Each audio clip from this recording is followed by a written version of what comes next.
Hey guys, I'm Sumaya and this is Fozia and we're members of the Peace and Justice Club and we have our guest here, Arun Gandhi.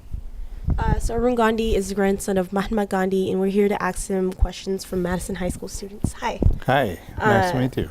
Nice to meet you. So the first question is, Samalwahi Askedum once said, "We must treat everyone as if they were angels, because they could have been sent from God to test the deepest sentiments of our hearts."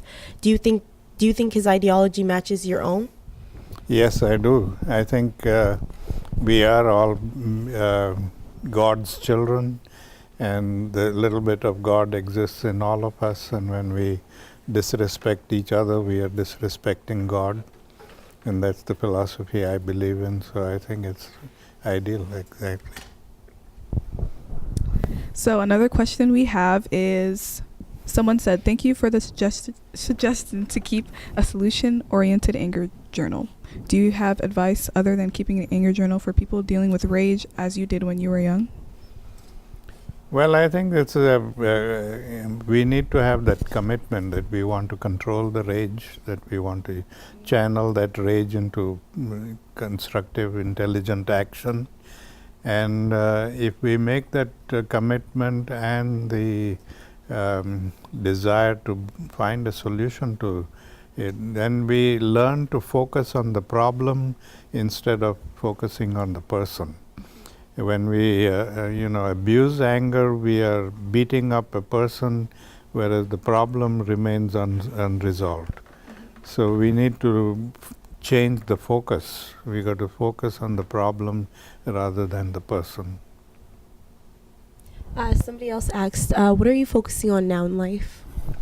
I'm focusing on going around and sharing with as many people as possible the wisdom and knowledge that I acquired from my grandparents and parents, and hope that it'll make a difference in their lives as much as it's made in my life. A student asked, what is it like to be on tour?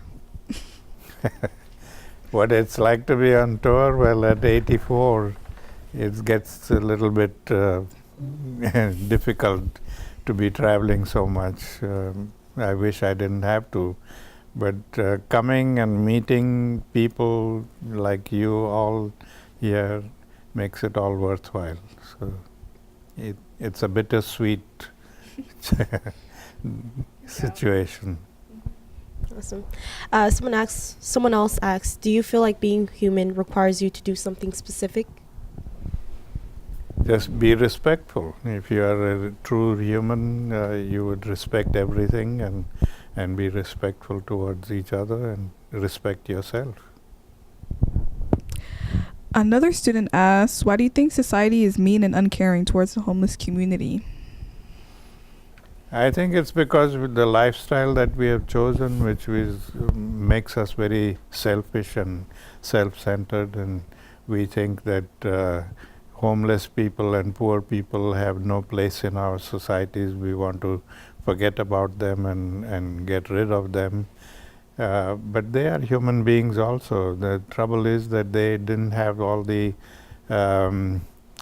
benefits that we enjoy, and therefore they have been left behind. And if we just continue to leave them behind, then that's going to get wider and wider, and that is how crime and all the violence takes place, because if they don't get things like survival legitimately, they're going to get it by any means possible. And so, it has that snowball effect there. So if we as a human society take care of them and raise them up in their standard of living, we will resolve so many violent issues that plague us today, like crime and killing and so on. Student asked, have you ever dealt with ignorance against homosexuality, and how did you handle it? As an openly gay person, I find it hard sometimes to respond to the negativity without making the problem even worse. Well, I have participated in protests, the LGBT protests. I went to prison for it in Cleveland, Ohio. And I try to make people understand as much as possible that we should not judge people by their sexual orientation, just as we should not judge people by their color or their religion or their size.